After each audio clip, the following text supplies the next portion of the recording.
யாத்திராகமம் 27ஆம் அதிகாரம். 5 முழ நீளமும் 5 முழ அகலமுமாக சீத்திம் மரத்தால் பலிபீடத்தையும் உண்டு பண்ணுவாயாக. அது சதுரமும் 3 முழ உயரமாயிருப்பதாக. அதன் 4 மூலைகளிலும் 4 கொம்புகளை உண்டாக்குவாயாக. அதன் கொம்புகள் அதனோடே ஏகமாயிருக்க வேண்டும். அதை வெண்கலத் தகட்டால் மூட வேண்டும். அதன் சாம்பலை எடுக்கத்தக்க சட்டிகளையும் கரண்டிகளையும் கிண்ணிகளையும் முள் துறடுகளையும் நெருப்புச் சட்டிகளையும் உண்டாக்குவாயாக. அதன் பனி மூட்டுகளையெல்லாம் வெண்கலத்தால் பண்ணுவாயாக.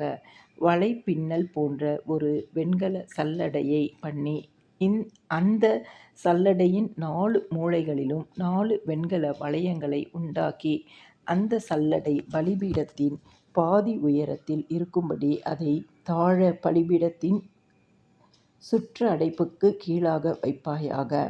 பலிபீடத்துக்கு சீத்திம் மரத்தால் தண்டுகளையும் பண்ணி அவைகளை வெண்கலத் தகட்டால் மூடுவாயாக. பலிபீடத்தை சுமக்கத்தக்கதாக அந்த தண்டுகள் அதன் 2 பக்கங்களிலும் வளையங்களிலே பாய்ச்சப்பட்டிருக்க வேண்டும். அதை உன் வெளிவிட்டுப் பலகைகளினாலே பண்ண வேண்டும். மலையில் உனக்கு காண்பிக்கப்பட்டபடியே அதை பண்ணக்கடவர்கள். வாசஸ்தலத்துக்கு பிரகாரத்தையும் உண்டு பண்ணுவாயாக. தெற்கே தென் திசைக்கு எதிரான பிரகாரத்துக்கு திரித்த மெல்லிய பஞ்சு நூலால் செய்யப்பட்ட 100 முழ நீளமான தொங்கு திரைகள் இருக்க வேண்டும். அவைகளுக்கு வெண்கலத்தினாலே 20 தூண்களும் 20 பாதங்களும் இருக்க வேண்டும். தூண்களின் கொக்கிகளும் அவைகளின் பூண்களும் வெள்ளியினால் செய்யப்பட வேண்டும். அப்படியே வடபக்கத்தின் நீளத்திற்கும் 100 முழ நீளமான தொங்கு திரைகள் இருக்க வேண்டும். அவைகளுக்கு 20 தூண்களும் அவைகளுக்கு 20 பாதங்களும் வெண்கலமுமாய் இருக்க வேண்டும். தூண்களின் கொக்கிகளும் பூண்களும் வெள்ளியினால் செய்யப்பட வேண்டும்.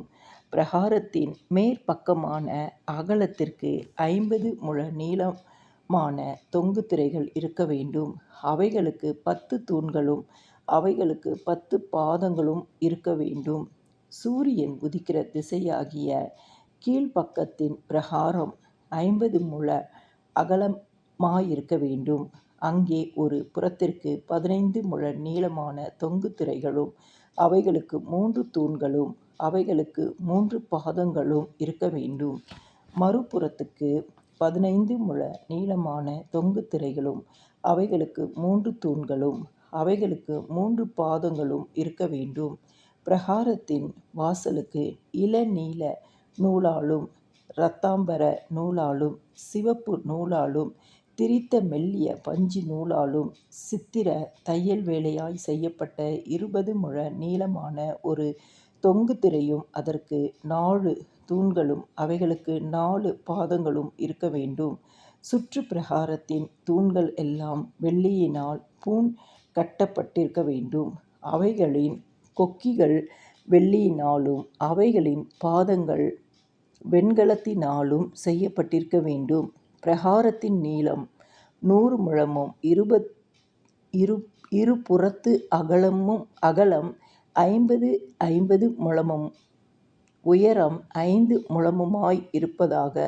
அதன் தொங்கல்கள் திரித்த மெல்லிய பஞ்சு நூலினால் செய்யப்பட்டு அதன் தூண்களின் பாதங்கள் வெண்கலமாய் இருக்க வேண்டும்.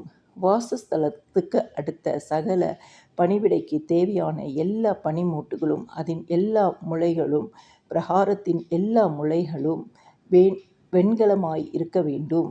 குத்துவிளக்கு எப்பொழுதும் எரிந்து கொண்டிருக்கும்படி இடித்து பிழிந்த தெளிவான ஒலிவ எண்ணெயை உன்னிடத்தில் கொண்டு வரும்படி இஸ்ரவேல் புத்திரருக்கு கட்டளையிடுவாயாக.